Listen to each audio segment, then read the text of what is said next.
नमस्कार, आदाब, सत श्री अकाल। शिक्षा एजुकेशन कंसल्टेंसी में आप सभी को तहे दिल से स्वागत करता हूँ और आपके साथ मैं हूँ आपकी दोस्त एंड होस्ट आमिन।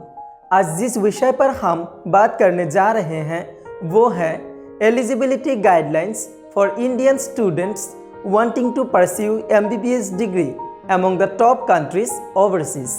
मतलब दुनिया की कोई भी देश में MBBS कोर्स में एडमिशन लेने के लिए एक भारतीय विद्यार्थी में कौन कौन सी योग्यता होनी चाहिए। तो चलिए समय को व्यतीत न करते हुए आगे बढ़ते हैं रूल्स के तरफ। सबसे पहले rule number 1, the student is required to have attend the age of 17 years on 31st of December of the year he is going to take admission. There is no upper age limit to apply for MBBS abroad. यानी कि आप जिस वर्ष में admission लेने जा रहे हो उसी वर्ष की 31st of December तक आपकी उम्र 17 साल कंप्लीटेड होनी चाहिए।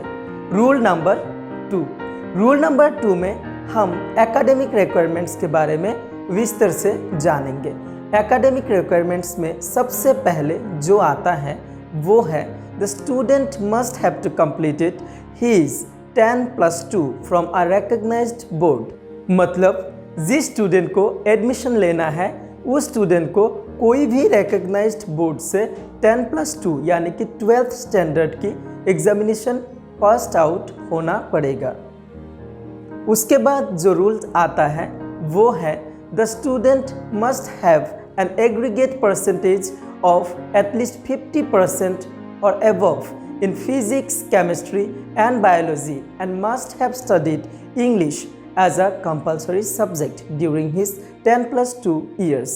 इसका मतलब होता है 12th स्टैंडर्ड की एग्जामिनेशन में आपको फिजिक्स, केमिस्ट्री एंड बायोलॉजी में कम से कम 50% मार्क्स लाना पड़ेगा और साथ ही साथ आपको 12th की पढ़ाई करते समय इंग्लिश सब्जेक्ट को भी एक कंपल्सरी सब्जेक्ट के तौर पे लेना होगा।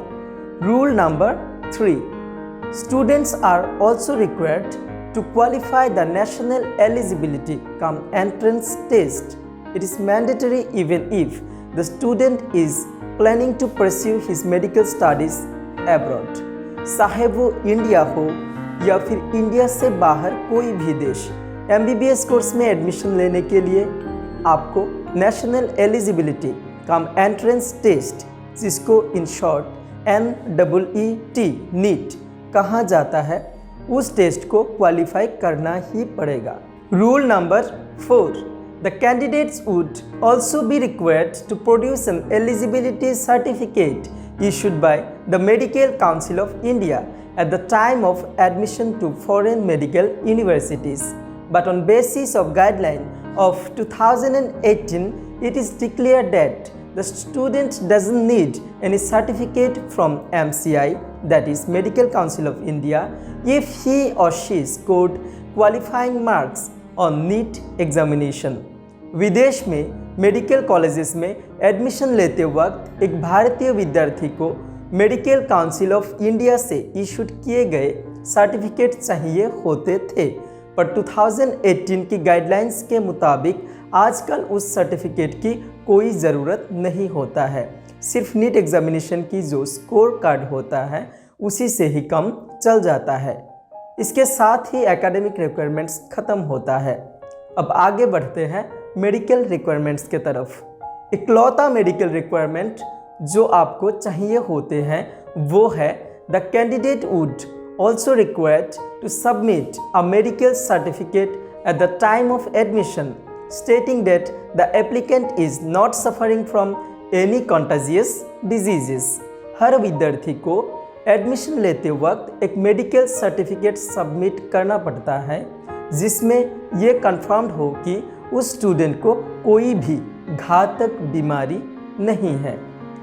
अब चलते हैं एग्जामिनेशन रिक्वायरमेंट्स की तरफ। एग्जामिनेशन रिक्वायरमेंट्स में सबसे पहले जो आता है वो है On March 2019, an order passed by the Medical Council of India made it mandatory for all Indian students wanting to study MBBS abroad to appear for the national eligibility cum entrance test, in short NEET. जैसे कि मैंने आपको पहले ही बताया कि चाहे वो India के अंदर हो या फिर इंडिया से बाहर कोई भी देश में हो, MBBS कोर्स में एडमिशन लेने के लिए आपको नीट एग्जामिनेशन क्वालिफाई करना ही पड़ेगा।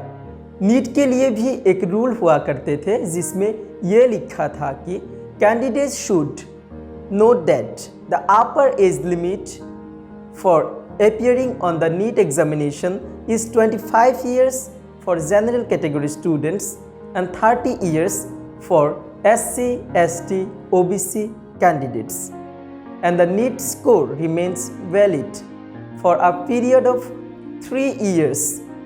इसका मतलब होता है नीट देने के लिए उम्र की जो सीमा रेखा जनरल कैंडिडेट्स के लिए 25 साल और SC, ST, OBC कैंडिडेट्स के लिए वो सीमा रेखा 30 साल तक एक्सटेंडेड थे। पर हुआ ये कि MBBS पढ़ाई में उम्र की सीमा रेखा लगाने पर दिल्ली हाई कोर्ट में मामला दर्ज किया गया, जिसका फाइनल रिजल्ट अभी तक सामने नहीं आया है। और सुप्रीम कोर्ट ऑफ इंडिया से एक ऑर्डर निकला जिसमें बोला गया कि जब तक इस मामले में फाइनल कुछ डिसीजन ना मिले तब तक हर उम्र के स्टूडेंट को नीट एग्जामिनेशन में प्रोविजनली अपीयर होने या फिर काउंसलिंग अटेंड करने की इजाज़त दी गई है। और साथ ही उस रूल में ये भी बोला गया कि नीट में आप जितने मार्क्स कैरी करते हो और जो स्कोर कार्ड आपको मिलता है वो सिर्फ और सिर्फ 3 साल के लिए ही वैलिड रहता है। एंड नाउ सबसे आखिर में और एक रूल के बारे में आपको जानकारी देता हूँ। वो रूल सभी देशों के लिए नहीं है, सिर्फ कुछ चुने हुए देशों के लिए ही है। वो रूल है candidates wanting to pursue medical studies abroad could also be required to appear for foreign English proficiency test to prove their knowledge of the English language depending on the English language requirements of the university. The candidates can opt for TOEFL, IELTS, PTE और OET etc. मतलब अंग्रेजी भाषा के ऊपर आपकी knowledge कितना है उसको एक परीक्षा लेकर देखा जा सकता है। जैसे कि मैंने आपको पहले ही बताया कि ये रूल सिर्फ और सिर्फ कुछ चुने हुए देशों के लिए ही है। दुनिया के हर कोई देशों के लिए ये रूल बिल्कुल भी नहीं है। तो गाइस आज की वीडियो में बस इतना ही। अगर आप लोग इंडिया में या फिर इंडिया से बाहर कोई भी देश में MBBS कोर्स में एडमिशन लेना चाहते हो और उसके लिए आपको कोई भी जानकारी चाहिए होते हैं तो इस वीडियो की डिस्क्रिप्शन में दिए गए शिक्षा एजुकेशन कंसल्टेंसी की ऑफिशियल वेबसाइट पर विजिट कर सकते हो या फिर नीचे दिखाए गए कॉन्टैक्ट नंबर पर कांटेक्ट कर सकते हो। मिलेंगे और एक नई विषय पर एक नई वीडियो के साथ। तब तक के लिए खुश रहिए, हंसते रहिए और जीते रहिए जिंदगी। नमस्कार।